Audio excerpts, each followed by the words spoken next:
Welcome to the Steve Stine Guitar Podcast, brought to you by GuitarZoom.com.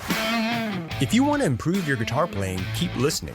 If you want to improve even faster, go to GuitarZoom.com, where you'll find all of Steve's premium courses, masterclasses, and memberships that'll help you quickly and easily improve your playing. Now here's your host, Steve Stine.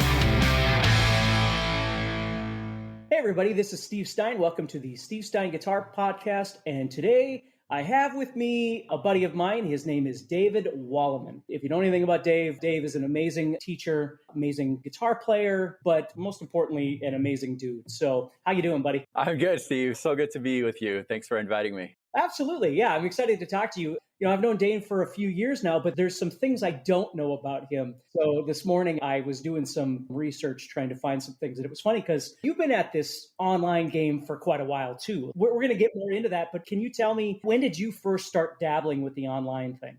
I think I started about maybe 12 years ago. I started taking it seriously.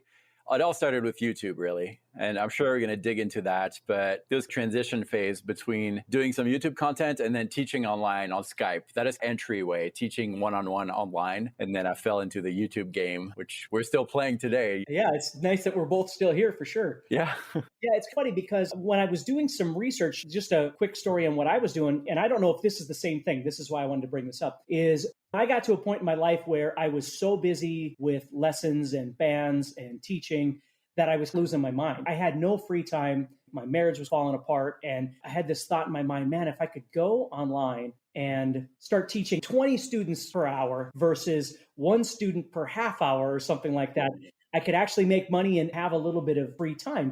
Because I knew nothing about marketing. I didn't study marketing. I kind of fell into this whole thing. So what I did was I just started putting my name on every website I could possibly find, anything that had to do with teaching.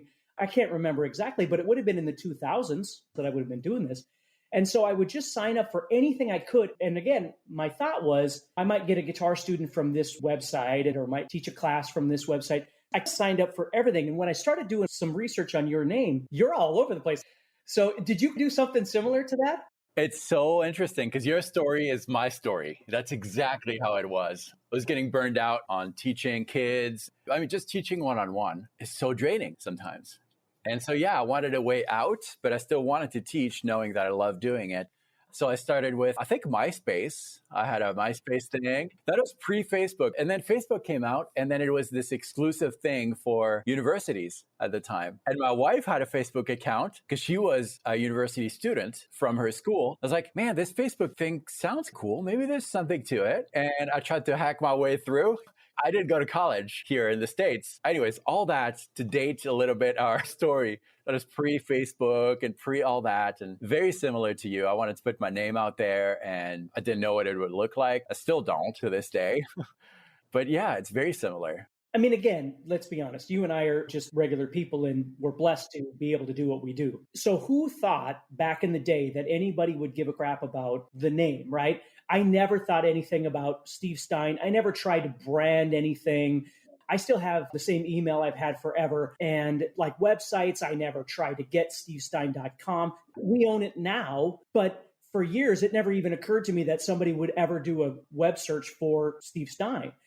So one thing I would say is if anybody out there, if you're listening or watching and you're planning on doing something that utilizes your name, what I would definitely do is get like the website that your name, buy some of those sorts of things, and not from a vanity standpoint, just to be careful because you just never know what would happen. So yeah, it's kind of interesting. So let's move on to that a little bit. So David, again, is an amazing dude. He's an amazing guitar player. He's a great teacher, and he's got websites. I've got, if I'm looking over on the side, it's because I'm looking at my notes here, but so you've got davidwallimann.com, which is where people can contact you. And we'll talk about this at the end too, but that's where everybody can get a hold of you for all sorts of things, right? I mean, if they want to hire you to do any kind of production or those sorts of things. Do you still have guitar playback? Yeah, that's the main thing, really. Yep. Guitar playback. Yep. So guitar playback is where all your guitar lessons and stuff are. And David Wallimann's more just you as a person and that they can hire you for. That makes sense. And again, for anybody out there, David Wallimann, Wallimann is Wallimann. I do know how to spell it, but it took me a little while when I first met him. And then, of course, you've got your YouTube channel. You've got a bunch of music on Spotify. different kinds of things like that. But here's the thing that I thought was interesting too. You've done work with Jamplay and TrueFire and even Guitar Masterclass, which I love. Guitar Masterclass. I love all the flurry of little ideas that they have over at that website. And Chris is a super cool guy. So I was interested to see that you had done work over there in the past. The other one I was going to mention is Guitar Control, which I remember back in the day some stuff about Guitar Control, and I'm sure there's probably a dozen other ones. Yeah, there's a few, yeah. So tell me, before you started getting your own thing going, you were sort of just freelancing with that stuff or what? Yeah, so once I got my foot into the online thing doing Skype, I quickly realized that really I hadn't changed anything. I was still getting burned out. The only difference was that now there was a camera in between me and the student. And so I was in the process of trying to figure out how can I do what you mentioned earlier? How can I teach once to 20 students at the same time? Which eventually became online courses, which I didn't know it existed at the time. But during that transition phase where I was trying to figure things out, trying to get some kind of traction, getting more students and all that, I realized that money was an issue. So I needed to do something to pay the bills, because getting students online was a whole different thing now. It was different than putting your sticker on a coffee shop and local guitar lessons. And so that's how I discovered that there was this thing. There were these websites teaching people how to play guitar online. And I reached out to the first one I knew, or I found, which was GMC, guitarmasterclass.net. That was my first step into online courses. So I emailed the owners, met Chris Dahl from GMC, and I worked for them for maybe 6 years or so. And that was great because I learned so much about video production, about all those things. And the thing with that website is that they give you tons of freedom as far as what you want to put out there. You create your videos, you edit everything. So in one way, it was very difficult. But now looking back, I see it as a massive blessing because I was able to learn so many things that I use every day now. And eventually, I think GMC grew and I was looking for something different. I can't remember why. No problem from GMC, just something different. And I moved to Colorado from Tennessee about 11 years ago. And the thing with GMC wasn't working anymore, so I was looking for something else. I just Googled online guitar lessons and I found Jamplay. And I emailed Jamplay, I think the day after we moved to Colorado. Hey, I've been working with GMC for a while. I'm looking for something else. Are you guys looking for a teacher? They weren't, but they read in my email that I had just moved to Fort Collins, Colorado. Well, that's where Jamplay is based. I had no idea. They're based right here. And so that got me into the door to Jamplay. And then through that, I met the guys at TrueFire. So I have a catalog of places I've worked with in the past. And that allowed me to make the transition to do my own thing, guitarplayback.com. Right. Very cool. That's awesome. It's funny because when I first started trying to do this online thing, it was the same thing. You were just swapping online lessons, physical lessons. And then my first big break was with a company called LessonFace, which I still talk to Claire over at LessonFace. They're out of New York. They were just getting started and they wanted to do classes. Don't get me wrong. I love one-on-one lessons. But like you said, I was just burned out. I'm 51 now, and I'd been doing it since I was 17, and I just saw no way out. You just teach and work until there are no more hours in the day. And so she was like, well, we'd love to do a class with you. We open it up to anybody around the world, and they can take the class, and we would do one like Saturday morning. And again, like you said, this is in the early days of the internet, so speeds were not like they are now. So there was always issues with, so that was my first class, is I did a class with, I don't even know, 20, 30 people in it, and it was just amazing. But I remember there was nonstop problems with latency and blurring out, and then all of a sudden the screen would go blank, and all those things that we don't deal with as much anymore. But that's where it started for me too. And again, I don't know in the early 2000s how many of those other companies were around by then, but it never even struck my mind to work with a company like Jamplay or something, where now I know a lot of people from all those companies and we get along great, which is awesome. So it's just interesting how much stuff is out there. And I always tell people the beauty of this stuff, you think of David and myself, a lot of people would look at us adversaries or something. And something I learned in college that I always thought was interesting is I remember having a teacher that said, do you know why there are gas stations on all four corners at the same stoplight? And I'm like, they're trying to outdo each other. And you're like, that's not what it is at all. They're actually supporting each other, because if one is busy, everybody will go to the other one. And so everybody sustains each other. It's like shoe stores in a mall. And so I've always thought about it that way. Like, as long as you're creating content that people are connecting to, it doesn't matter whether they're connecting to you, as long as in the long run, people are happy. Yeah, it serves everyone. The user, the viewer, the creator is like, it's a happier world when we share and get along, for sure. That's right. So right now, before we get into everything, I want to ask you, we're coming to a close on 2021 here, and you live in Fort Collins, is that right? Yep, Fort Collins, Colorado. So right now, we just had a pseudo blizzard last night, and so schools were running late today. Everything is glare ice outside because it was actually kind of nice. So what do you do when you're not playing guitar? Because your weather is relatively nice there, isn't it? It gets cold, but it's very sunny. So yes. So what do you like to do when you're not playing guitar with your family, or do you do sports, or what do you like to do? I got into CrossFit and sports a couple years ago. Prior to that, I would never have thought that I would be an athletic type of guy, but I love it now. So I'm into that. I love board games too. Oh, nice. So my kids are at an age, they're 5 and 7, where we're kind of getting into more interesting games. You know, Shoots and Ladders is fine, but yeah, Candyland Shoots and Ladders fine for a couple times. So that's cool. They like it too. So I love games, family games and strategy games. And I like video games too. It seems like every guitar player I know likes video games. But just typical stuff, nothing really out of the ordinary. I'm a very typical guy. I have to avoid video games because I have this obsessive compulsive nature. So when I start, I can't stop, and then it consumes too much of my time. I get it. I go in phases. Every once in a while, I'll go deep in. I'm going to return the question because I'm very curious. What about you? Well, to be honest, for many years, I was obsessed with guitar. All I did was play and all I did was practice. And then I was explain it like this. There was a time in my life, and I can't remember exactly when, but I know that there was a time in my life where my technique and my abilities were like at the top of this pyramid. Like I was as good as I'm ever going to get. I was there, but I never had a life. You know what I mean? I was always playing all the time. And I don't know if this is like this for you, but I realized if I didn't practice all the time and I just practiced a nominal amount, because you spend your whole life trying to learn how to do stuff, and all of a sudden that pyramid is only reaching this far, I had a life. I could do stuff with my wife or do something with my kids or get together with friends.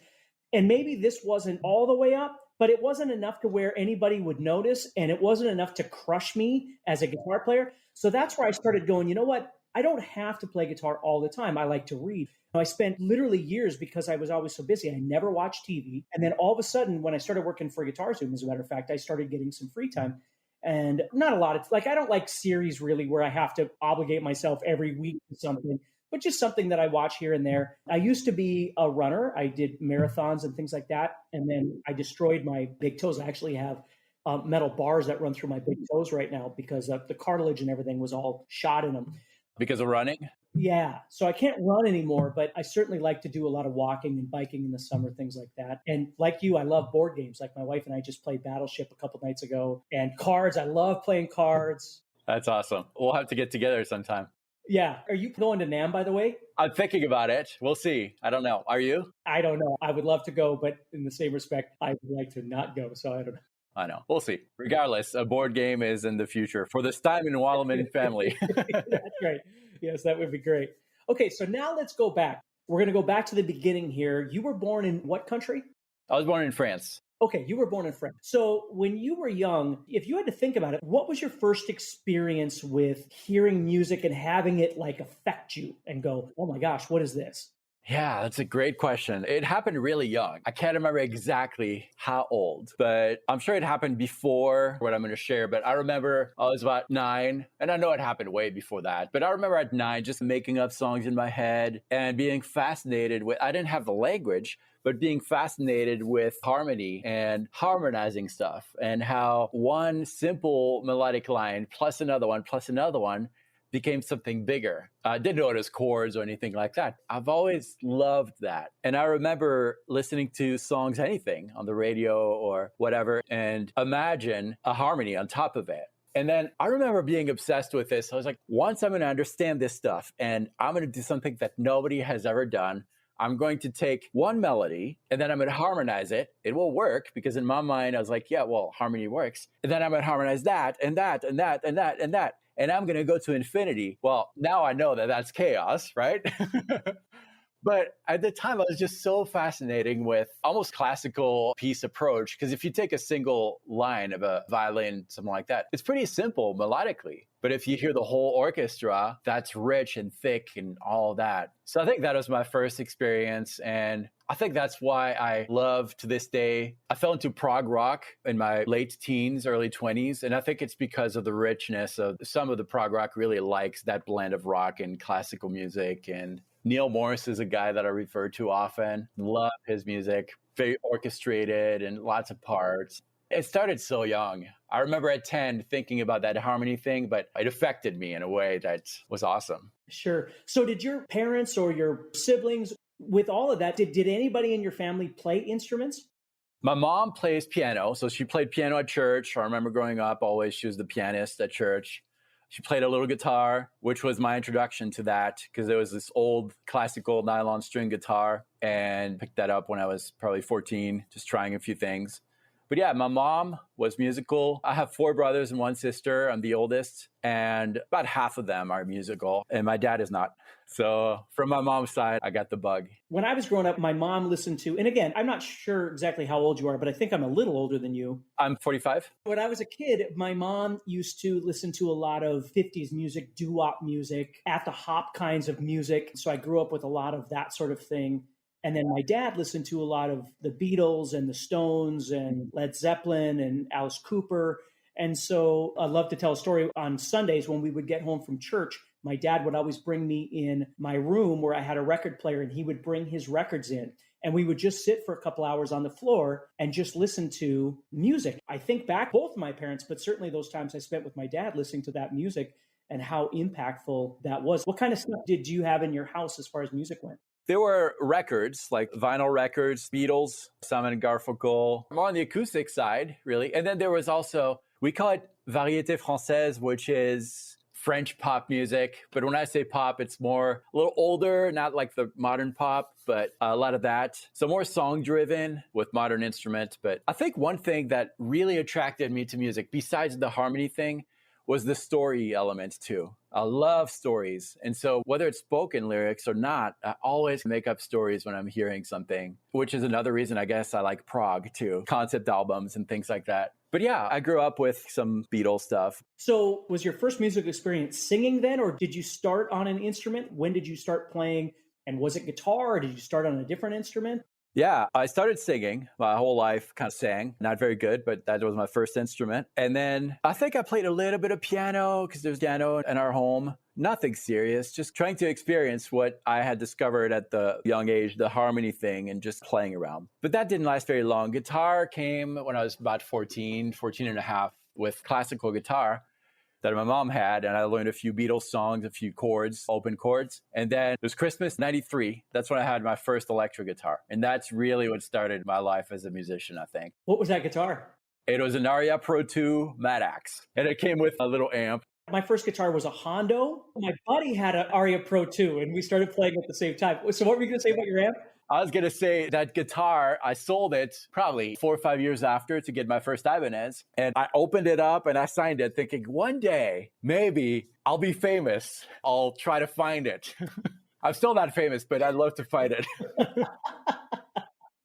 That is so awesome. So somewhere in the south of France, someone has it probably.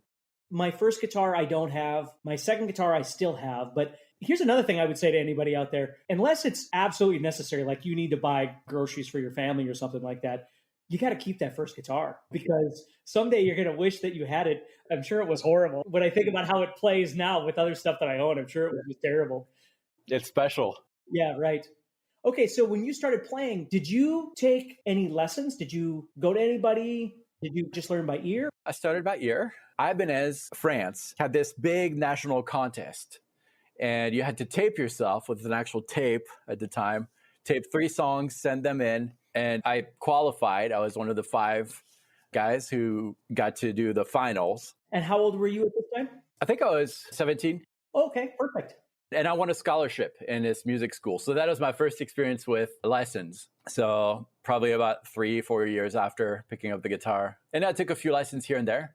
I always have this when I talk to people about being self-taught. I don't know if you've had this before, but I talked to some guys who, I've been self-taught, and they either use this as an excuse or as something to glorify themselves. I taught myself. And I was like that too when I was a kid. I was like that, I'm self-taught. And I used it either way. Like, the reason I'm not doing this, I don't know, is because I'm self-taught, or I'm self-taught. Check this out. I was arrogant when I was a kid. Sometimes. I don't know why I'm saying that, but self-taught has teachers, just different ways of learning it. But your teacher might be a book, a magazine, a video, record. That's right. This is the conversation that comes up all the time, right? Is when you're learning.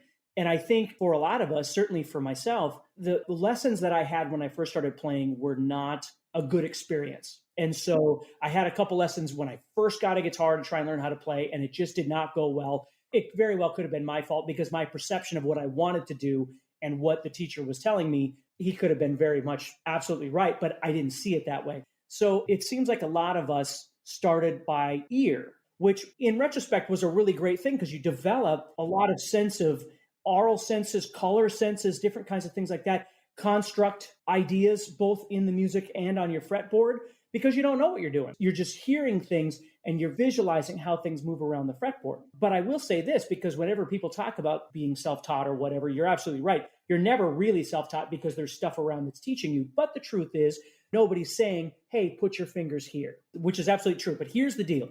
I could have learned so much more at that time had I had someone that looked at me and went, I see what you're trying to do, and I want to help you with that. Not, this is what the book says. This is what the book says. So this is what I got to do. But they would have looked at me and said, look, I know you're a rock guy or you're a metal kid and you want to play. So let me show you how this power chord thing works. And let me show you what you're actually doing here. And then you're going to realize that 70% of those Iron Maiden songs are all doing exactly the same thing. And that's what we do, right? So it's not that self-taught is bad, but to be able to have somebody walk in and go, I understand you're trying to make this stew, but if you added this spice or you did this, it would bring this whole thing together. And you look at it and go, I didn't even know that spice existed. Yeah, definitely. I think in the end, a good teacher is great, but a good teacher is never going to make a great student. That's right. And I think really the one thing that I really got from being self-taught, quote unquote, for those of you not looking, I'm doing the quotes. I think it's curiosity, being curious and not giving up until you have a satisfying answer. That's really what got me and you and all the musicians I know where they are now is not where they will be tomorrow. Because there's always that curiosity. And I think that's the most important thing. And you're right. I'm sure you're probably like me, where there's probably not a day that goes by that I'm not on social media, on YouTube, on whatever, looking for something to fill a crack. Like I'm learning how to do something and I want something. So I'll go watch a David Wallimann video, or I'll watch a whatever to try and fill in that space. It has nothing to do with I can't or whatever. I want a different perspective. And I don't need a different perspective on the entire journey. I've been playing long enough to where I have a path sort of laid out, but that doesn't mean that there isn't space for great ideas. Just like you say, prog metal or prog rock with whether it's Porcupine Tree or Steven Wilson or Neil Morse or whatever it might be, all of these bands, and you listen to it and you go, oh, I never thought about how you could move from that idea to that idea. That's the fun of this whole thing, is that once you get your legs as a guitar player, you can go all kinds of different places. And that's one thing that I've always thought was really great about Guitar Masterclass. I don't know. I have a soft spot in my heart for that place because there's so many different lessons on there from different people. And it's just this big random thing that you can almost spin the wheel and go, oh, there's one. There's a little idea there. So now you got your guitar. You did this Ibanez thing. Are there bands coming up here? Do you start playing in bands at some point here? Yeah, I started playing in bands really quick. And that's where I learned so much about so many different things. And I haven't had that experience in a long time now. I'm starting to get the itch to play again. Bands have been a huge part of my education and growing up. And that's the hard part, aside from COVID, because COVID threw a wrench in everybody's. You know, when guys like you've built this business around you and you have obligations for all these things. One thing that I talk about a lot with my students is building obligations, having goals. One day your goals are practicing this scale and practicing this technique. And then all of a sudden you get hired by a band. Now your goals are entirely different because next Thursday you got a gig and you got to learn all these songs and learn how to solo over them or whatever, learn the harmonies or whether you're singing or whatever it might be. That's one thing I think people don't realize is it's not always easy to balance the workload of trying to become this guitar player that you want to be and then life, we'll just call it that, all these other things, because back in the day when I was teaching a lot, people always say, man, you got the greatest job ever because all you do is play guitar all day. I'm sure you've heard that a million times. And you're not playing guitar all day. You're playing things to teach people, but you're not working on your own stuff. Yeah, I haven't had a personal guitar time for a long time. So true. It's so true with so many things. And then, like kids come along and then you've got that obligation. which is great. It's awesome. But your guitar might suffer a little bit. But what I found, though, is that I think most of my technique and most of my ability was built when I was in my late teens, 20s. And then I stayed there, but it was enough for me to express myself. And it still is. And every once in a while, I have some peaks where I really have more time to dive deep into something. And then it flattens out. But I've heard a lot from interviews from people I love that most of their technique, they built it in their 20s or something like that. And then they made a career out of it. And not that it's about the career, but it's enough to express yourself, at least for me. If that's the goal, if you want to express what you have inside, then great. You might not need to spend hundreds of hours to increase your beats per minute just a little bit. You're not going to express yourself better, or maybe, and if yes, then do that. Well, look at what you've done. I mean, look at some of the music that you have out there. You have some really great music. That's a whole nother level too, isn't it? When you're a kid, it's all about technique. At least it was for me. And then all of a sudden you start realizing that songwriting isn't just about technique, or phrasing isn't just about technique, or melody isn't just about technique. There's all these other things that you can learn as a musician or a guitar player, or however you want to say it, that aren't just about how fast you can move your fingers. Right. I hope you're enjoying this episode so far and you're getting motivated to take your guitar playing to the next level. Please do me a favor and leave us a rating on Apple Podcasts. It'll help the show grow and reach more rock stars like you who want to improve their guitar playing. Also, I'd love to know what parts of the episode you liked, as well as what you learned. So please share this podcast and tag us at guitarzoom.com on your social post. And now, let's get back to the podcast. Listening is such a big part too. I could say, well, I haven't really played my guitar for 5 years, really progressed, but I've listened to tons of stuff. And listening is not just music too, it's life experiences and things that affect you. And with experience, and if you have this openness about translating those things into musical stories, like you said, you don't need to sweep at 210 beats per minute to express how thankful you were for the birth of your child, if you want to put that in a song, right? So I was just thinking about that. It's interesting you bring it up. The other day, I was just thinking about a conversation I had with a guitar teacher when I was in my 20s. And at the time, I was really into technical records, Jason Becker, things like that, super cool stuff. And I was really into that. And he was an older guy. He's probably not old, but in my mind, he was, because I was a young kid. I think I was 17. And he's like, you know, it's cool, but it doesn't really touch me. I'd rather hear Mark Knopfler play a solo, and that really speaks to me. In my mind, I didn't get it. I was like, well, yeah, that's cool. You're just an old guy. You can't play that stuff, therefore. But no, now I'm that guy. And I'm like, things that I thought were really important guitar-wise are not that important anymore to me. Do you think it's an age thing or an experience thing? Because you're absolutely right. I mean, I was the same way. What I think is interesting is you said early on in your musical journey, the stories were important to you. See, for me, I never listened to a lick of a lyric until I was about 35.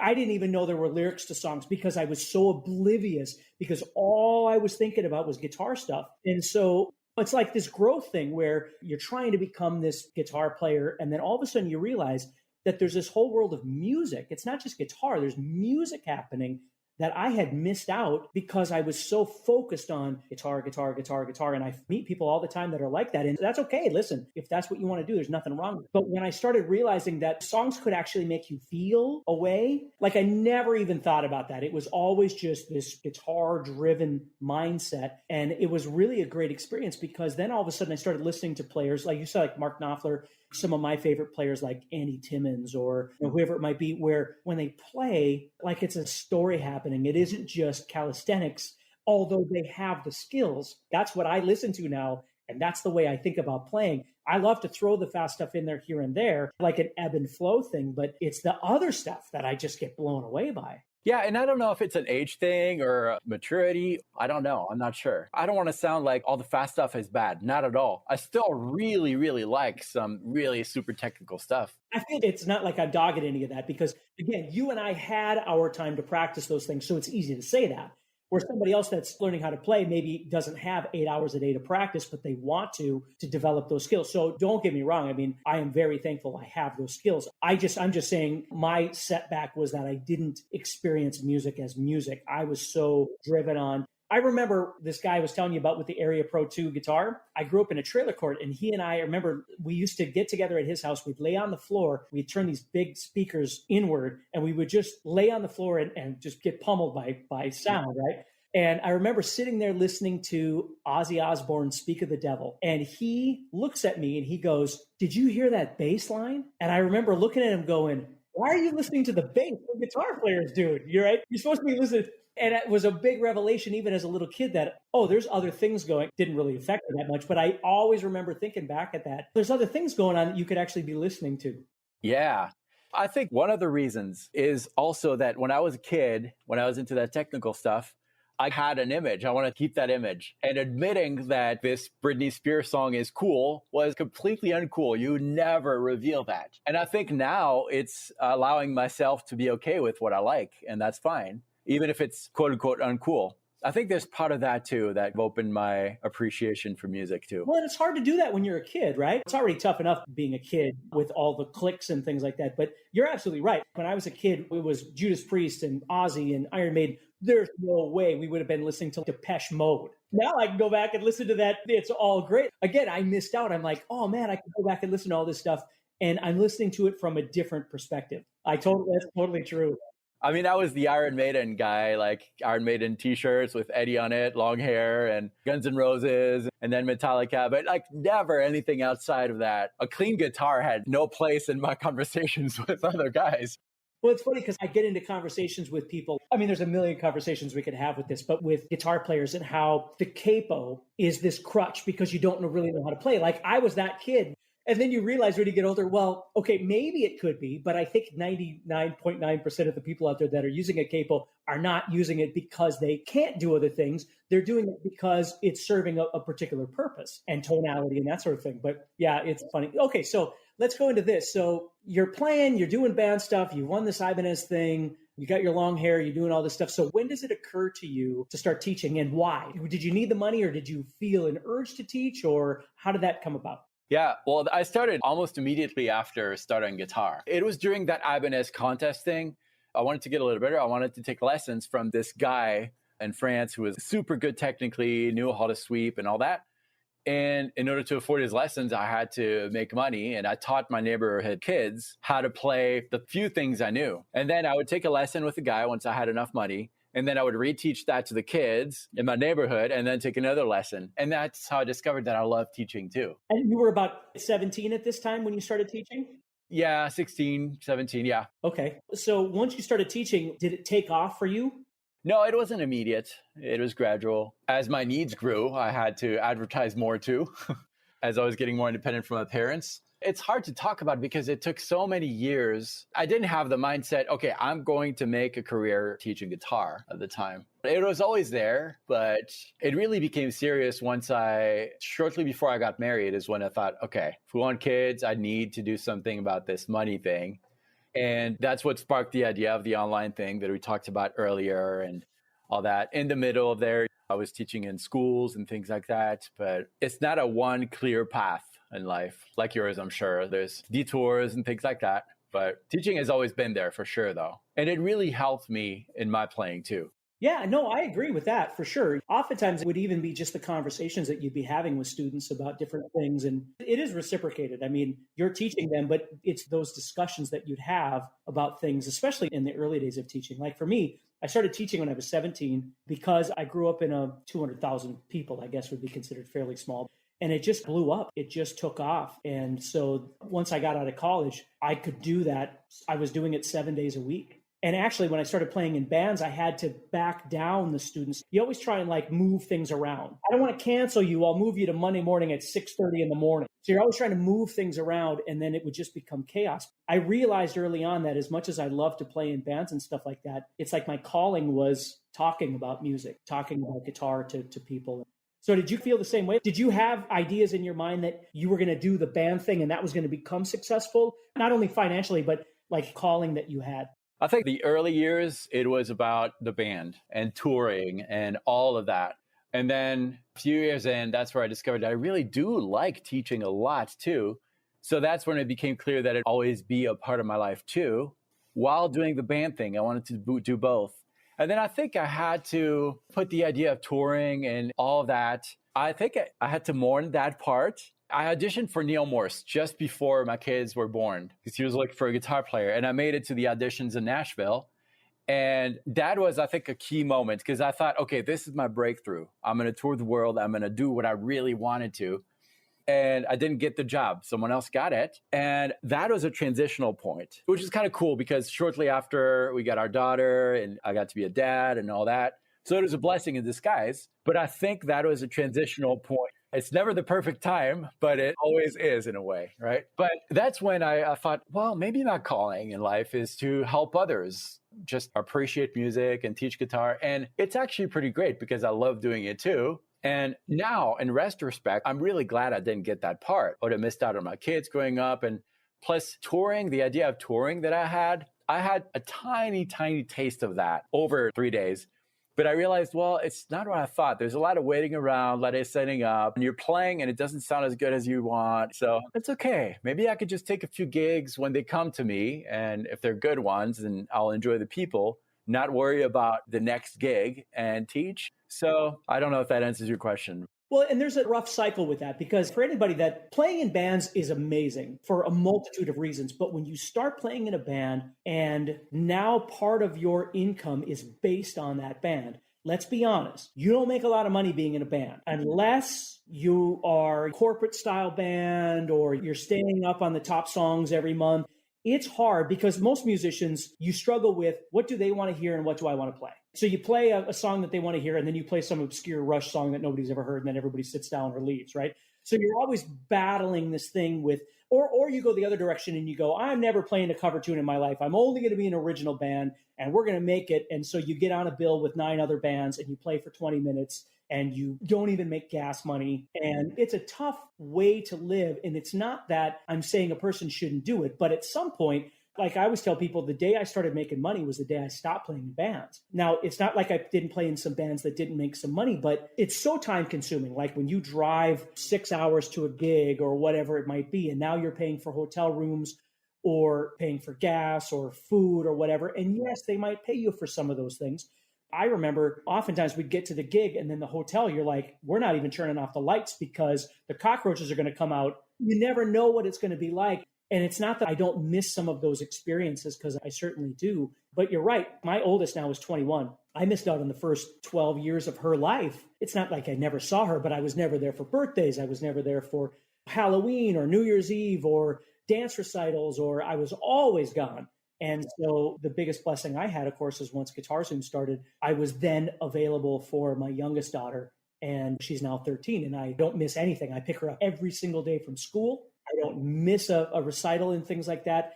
But everybody doesn't always get those opportunities. And so, again, very blessed to be doing what I'm doing right now.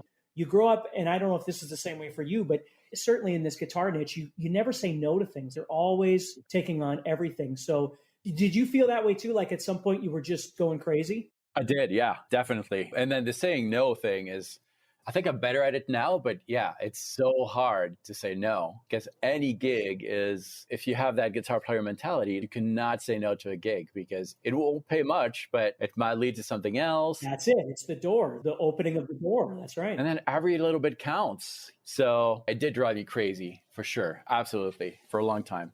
And I think I still have to battle that because now there's running the business. And I think when you're working with something you love, you're passionate about, there's always that danger to make it your God in a way.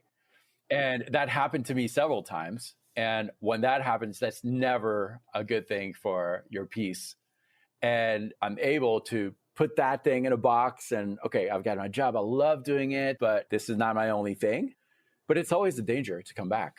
Right. So in some ways, I remember when I was working jobs that I did not like, it was a bad experience. But after a 7-8 hour shift, I was done. I could leave it home. Now I love every bit of my job and it's hard to turn it off sometimes. You can't. I haven't had a good night's sleep. And I'm not even exaggerating. Like out of a year, I might have 10 nights where I sleep really great. Otherwise, I can't sleep. I have restless leg syndrome and I can't shut my brain off and I'm always working. Every 3 hours you wake up and I won't go take any prescription drugs or anything like that. So I just deal with it. But you're right. I mean, when you want to do the best you can for both your viewers or your customers or whatever you want to call them, And you want to do the best for you. You're always trying to figure out how you can do better. And it's hard because you're right. You can't shut that off. It's not like you get home at 5:30, you punch out, like your brain never stops thinking about how to do the next thing. It's crazy that way. You and I are working outside of home. You've got an office here. You're in your office. I do too. I rent an office. Has that always been the case for you? No. Okay. When did you transition? Yeah. So again, ever since I was a kid, I worked at a music store. I started working there when I was 17 here in the Midwest. It's called Schmidt Music, very popular music store. I started working there. I actually started working under the gentleman who sold me my first guitar. So he became like my second dad in a way, where we just stayed in touch. And then I went in there. I graduated early and started college early. And I was looking for a job. And he's like, I went in there. We hadn't seen each other in a while. And he's like, oh, I'd love to hire you. So I started working there. So conveniently, there was a place to start teaching. He was the one that pushed me into teaching. He's like, I've been teaching this group guitar class and I don't want to do it anymore. I would love for you to teach. And that's where it all started for me, was teaching that guitar class at Schmidt Music. So I always had a built-in place to teach until I quit teaching there. And then I always worked from home. There was always kids coming in and out of my house. So the downstairs of our house was always, that's what it was. There was a bedroom and stuff too for my kids, but they would just scurry in and out while I was teaching. It was always that way. And then when I started working for GuitarZoom, now the difference is when I first started working for GuitarZoom, Stanley, the guy that owns GuitarZoom, I do not own GuitarZoom, by the way, for anybody that keeps thinking that. I am blessed to work with Dan. So Dan hires me to start creating content for him. He wants a beginner's guitar course. He finds me on YouTube, wants to hire me. So at that time, I'm teaching, I'm playing in bands. I was a Montessori teacher for 14 years. I was doing that. I was teaching at the college like you were. So I would get home and then I would film from 11 at night till 6 in the morning during those hours, because there was no other time to teach or to do the filming. So it didn't help. It made things, I was even more busy. And he is a Christian, as I am, as you are. He was very businesslike, always. One day he's like, you know what? I'm concerned about your welfare. I'm concerned that you're going to have a heart attack because you just go in too hard. And he goes, I would love to hire you on a salary to work for me, but I don't know that I can afford it. We were 4 people at that time. And not that we have a lot more now, because we don't, but he's like, I would love to help you, but I don't know if I can afford it. And he goes, could you give me a number? So what I did was I summarized all the things I had going, and then I chopped off about 30% of that to try and get a number that I could give him. And I gave it to him and he's like, look, I can't afford it now, but I'm going to keep working on trying to make this work. And so Christmas that year, he's like, here's what I want to do. He goes, we might fail. We might not be able to do it, but I'm going to pay you what you said, but you have to promise me that you're going to start saying no. Like you just said, you're going to start saying no to things, because I'm not going to hire you on and then you go right back. So he said, you have to guarantee that you're going to work exclusively and not because of any weird thing, because I want you to get your life back. So I had to quit everything I was doing. I was already moving out of the bands at that point because I had so many other things going on. And it was terrifying to call the college, to Montessori, all these other things I had, and I'm quitting everything. And I tell you, it was funny because then that first week of January, I remember sitting in my house, and I tell this story all the time. I remember sitting in my house at the kitchen table. I was the only one home. I was experiencing silence. I had never done, I had been going 300 miles an hour my entire life. And all of a sudden here I was just having time, and I never went back. So now I make sure I have time for my wife, or I have time for both my children, or I have time for whatever, or we go out to eat, or we go to a movie. We never did anything like that. And so I will never give back. If this GuitarZoom thing crumbled tomorrow, I would never go back to that. I would go get a job at Best Buy, and we'd move into a whatever apartment we need to live in. I don't live frivolously. I don't own a big house or anything like that, but I would never go back to being consumed by the money or the struggle, the yearning for the next thing. I will never do that again. That's awesome. I had a very similar experience. I think it was about the time I met you, maybe 2-3 years ago. I was at a really low place. I was very high from the world point of view, very successful with the business and all that. And all that success really got to my head and I didn't recognize myself anymore because I was obsessed with not trying to help people. I was obsessed with money and all those things, like getting famous. And it's embarrassing to admit, but that's my sinful nature, right? I was there. And I feel that God just took it away from one day to the next. And I had that time of silence, which looked like there's no more sales coming in. There's no more calls. There's nothing. But it was awesome because I realized what I was becoming. And I feel the last 3 years have been a period of growth in peace and experiencing that peace. And I totally get what you're saying about the busyness and going 300 miles an hour and sitting down in your kitchen and hearing silence. And anybody that's listening, I mean, it's important to understand that balance. That would not have happened when I was 25, but there was no reason for it to happen when I was 25 because I had the energy and I had the drive and I didn't have kids. And like you said before, you don't know your journey. You don't know what tomorrow's going to bring. Never saying no to things, which I think when you're younger, you have to do that because I think that's the problem right now with the younger generation was you can't sit on your chair and wait for things to come to you because they will not come to you. They're not going to come to you. I don't care who your parents are. I don't care what it is that you think that you did. The only way you're going to make these things happen is you got to get off your butt and get out there and you got to try and start making things work. The only thing is when they are working, you have to find that fine line. And being completely serious, when I say I was literally losing my mind because I was so busy with so many things and my world was crumbling on the other side, my wife and dealing with both my children and trying to keep all of that thing going. And, she would call and say, I'm having a problem with whatever. And I'm like, well, what do you want me to do? I can't be there. There's nothing I can do. You're going to have to deal with it. Don't throw that on me. Well, somewhere in there, right, things were completely offset. And I kept thinking in my brain, I have no way out. I don't have an escape from this. And that, again, is a God thing for me where the Guitar Zoom thing happened and went, okay, here's how you get out and yet retain your sanity and yet do what you love.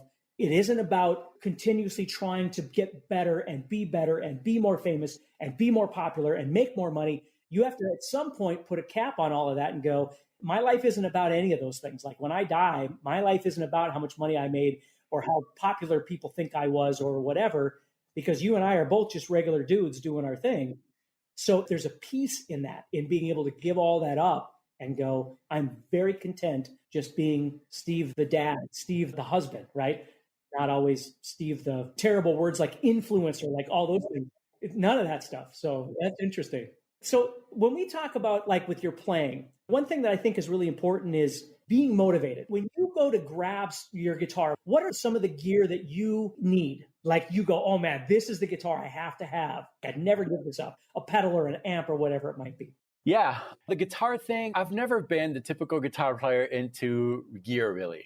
My main guitar right now is a Vola Oz, which is like a super stretch type of thing. I love it. And I've thought about that. Yes, it's a great guitar. It plays well. That's a must. But do I love it because it's the best guitar in the world? I love it because I've used it so much. And I'll go in phases. I've used this guitar for the last year or two. It's almost, that's my to-go guitar, so that becomes mine. At some point, it was the Ibanez. Now it's not, but it's not because it's a worse guitar. So today, I will say, yeah, I'll play my Vola Oz and then Axe FX3. Why? Not because it's the best in the world. It probably is. But it's just convenient. It's what I use every day.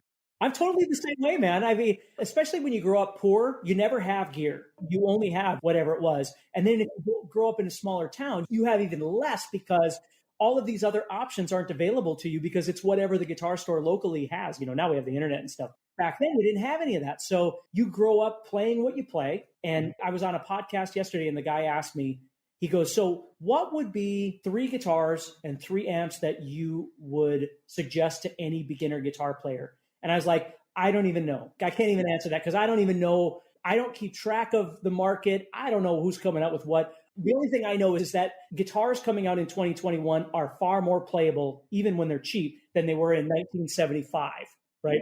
When the strings were this far away from the neck. You can't even find a guitar that's like that anymore from anything. Yeah, it's so true. But you would have asked me that question 30 years ago. I would have said my Mad Axe guitar, Mad Axe 2. That's the one. And piece of crap, really. But, Yeah, it's funny. I'm so the same way. I always tell people, like, if you walk into a guitar store and you find a guitar, like you pick up a guitar, I just picked up this Sir guitar. Nobody sells that around here, obviously, but it came in used at a local store. I picked it up and the neck was nothing like an Ibanez neck, yet was absolutely amazing. And that's where it starts and ends for me. I don't want a Flying V or something like that. Like, that's not me. But the color is really not a big deal to me either way. But if that neck is really nice, I haven't put it down since then. And of course, I got my usual EMGs put in there. So now it feels right and it sounds right. That's all I need. Yeah, that's it. It's something you've got to experience. There's not one guitar that is perfect for everyone. How does it make you feel? That's right. And there's so many different brands out there now. When you and I were growing up, you had Fender or Gibson or Ibanez, or you didn't have a lot of choice. I certainly didn't. I didn't either. Same. Well, I'm going to let you go here in just a little bit, but I want to ask you just a couple of questions here. So when you were younger, what were your main musical influences in terms of, I want to play guitar, I want to become a rock star? I think Satriani was a big one, massive one. Because I remember a few months after getting my first electric guitar, I was in my room just practicing, and my mom called me, hey, come see this guy on TV. You know, there's an interview, a guitar player. And it was Satriani. There was this documentary, old documentary. And the way he talked about the guitar was really cool to me, because what we called heavy metal at the time, a really hard rock, Iron Maiden and stuff like that. When I was a kid, I was terrified of drugs. And I was like, man, in order to be a rock star, I need to go through that, because they all do. But Satch didn't talk like that. He talked like a regular guy who was really passionate about guitar. Resonated with that. And then I heard his music. And I think that's had a huge impact on my life as a guitar player. There were many, many others, but I remember that one. Okay, so if you had to name me, and we don't even need 5, but just a couple of your favorite albums of all time. I usually do top 5, but whatever you've got, when you go to it, when you need it. Like for me, one would be The Wall by Pink Floyd. Absolutely crucial. What would be your 5? Love Over Gold. So that one, hear it all the time, whenever I need it. I think Testimony, Neil Morse. Oh, nice. Because in it, he describes his journey as a Christian and spiritual journey and all that, and going through life breakups and stuff like that. And that is my journey, very similar. So that one, and I'll name a third to make it good. Probably maybe Passion and Warfare, because it's Passion and Warfare. You can always go with Passion and Surfing with the Alien. Like those two are always go-to. I agree. Yeah. There's so many. Ask me tomorrow, you'll have a different list. Were you ever a Malmsteen fan? Yeah. Love what he does. His vibrato in particular, not necessarily the speed, but his vibrato has always fascinated me. Right. Yeah, it's funny because it's like those 3 guys. For me, Yngwie came to Fargo, where I live, when I was in high school. So I must have been 15, 16, something like that. And he opened for Quiet Riot. And I remember him running out on stage. I was in the front row, and he comes running out on stage and he does his leg thing where he's, the Richie Blackmore thing. That was a defining moment. I was like, I got to do this. This is amazing. Were you playing at the time? I was playing guitar, but my concept of what the guitar could do, I didn't play like that. I was Iron Maiden and again, Randy Rhoads and Judas Priest. That's what I knew. I didn't know the Super Widley. I didn't know. And then he would always be playing this way. That blew me away. So right there, my brain went, oh my gosh, we got a whole new thing to study. And certainly I did. One last question for you. If you were not doing what you're doing right now, this whole music thing, what would you like to be doing as far as a business goes? Gosh, that's such a good question. Man, when I was a kid, I wanted to be a farmer, but not anymore. So, and you're asking me now, not when I was a kid. I'll probably do something, maybe some kind of a board game cafe type thing, run that, and like with community, playing games and something along those lines. My wife and I have talked about how we'd love to do like a bed and breakfast or something. That'll be cool. Yeah. Good question. Yeah. Well, hey, buddy, thank you so much for taking time. I know we've been on here for a little while, and I sure do appreciate it. It's always nice to talk to you. Yeah, you too. We never do this, so we should do it again. It's nice. I tell you, if this whole COVID thing wasn't going on, I'd fly more. I just don't know. I never know how things are out there. And everybody talks about like Ubers and stuff are hard to get now. So I got to get out of the house. But thanks so much for having me, man. Absolutely. You take care and you have a wonderful day and we'll talk soon, okay? You too. Bye, Steve. If you enjoyed today's podcast and want to learn guitar even faster, go to GuitarZoom.com and click the Get Started button to get access to courses that are right for your interest and skill level. Again, go to GuitarZoom.com and click the Get Started button.